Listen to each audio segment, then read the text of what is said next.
Hello years. చిరునవ్వు అనేది భగవంతుడిచ్చిన వరం. కానీ చాలామంది కాన్ఫిడెన్షియల్గా కొంతమంది నవ్వలేరండి. రకరకాల కారణాలు ఉంటాయి. నవ్వితే కొంతమందికి పళ్ళు పచ్చగా ఉన్నాయని, ఎందుకంటే కొంతమందికి పళ్ళు ఎల్లోయిష్గా ఉంటాయి. కొంతమందికి ఏరియాస్ని బట్టి పసుపు పచ్చ కలర్లో ఉంటాయి, అంటే ఫ్లోరోసిస్ అంటాం. ఇంకా 2-3 రకాల కారణాలు ఏమైనా ఉండొచ్చు. కొంతమంది ఒక్కపొడి తినటం వలన, పాన్ తినటం వల్ల పళ్ళు పచ్చగా ఎల్లోగా అవుతాయి. వీటన్నిటికీ నవ్వాలి, హాయిగా 10 మందిలో మాట్లాడాలి అనుకుంటారు, కానీ నవ్వటానికి కొంచెం ఇబ్బంది పడుతూ ఉంటారు.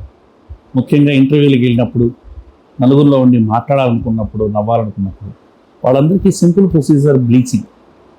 ఒక 1 టైం ఆర్ 2 టైమ్స్ ట్రీట్మెంట్, పైన 8 కింద 8 పళ్ళు బ్లీచింగ్ చేస్తారు.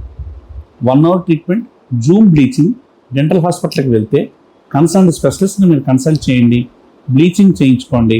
చక్కగా పళ్ళు తెల్లగా మీరు అనుకున్న షేడ్లో, ఏదైతే షేడ్ ఆ పర్టికులర్ ఎంతవరకు ఆ షేడ్ తీసేయాలి, అంటే ఆ ఎల్లో కలర్ షేడ్ ఎంతవరకు తీసేయాలో తీసేసి కన్సర్న్గా కరెక్ట్ షేడ్ అనేది మనకి మ్యాచ్ అయ్యేటట్టు తీసుకొస్తారు specialist. Brighter smile gives you lot of confidence and strength. Thank you.